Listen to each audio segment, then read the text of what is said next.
You point out to us that the clock is ticking, and one date you put in the diary for investors is the 14th of March to see how he gets through that and whether he will be the material in the making for the next Chancellor. Just give us a sense of what the market should be watching when it comes to German politics then.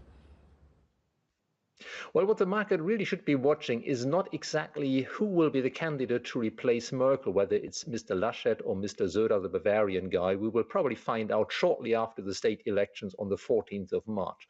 What the market needs to watch is the tail risk that the Conservatives may not be in power at all once Merkel leaves office late this year, that Germany may get a green-red coalition instead.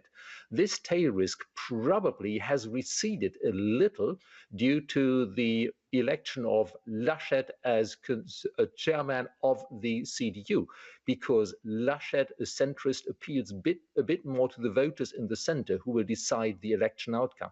So as a unifier, a bit like Merkel, Laschet probably has an even better chance than the erstwhile rival, Mr. Merz, to win a majority for the CDU and a coalition partner at the election. This risk, the tail risk of green, red, red, a completely different government, is what markets really need to watch.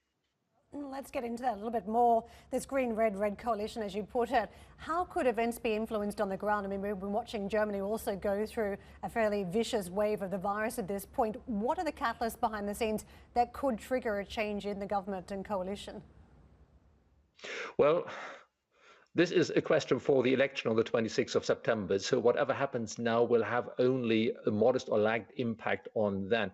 And it's difficult to see at the moment how the current difficulties of getting the pandemic under control, which once again in Germany is raging much, much less than in the US and the UK.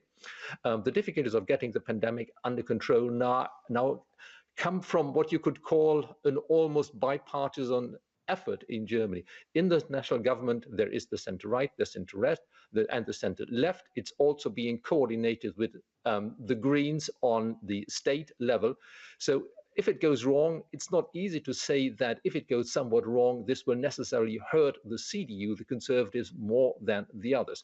What we need to watch is the tail risk that the ultra-right, the AfD, may gain. But as the AfD has long played down the viciousness of the pandemic, it's a stretch to think that the AfD, the real disruptor in German politics, would actually gain from the pandemic and even would gain from a modest, well, not perfect handling of it.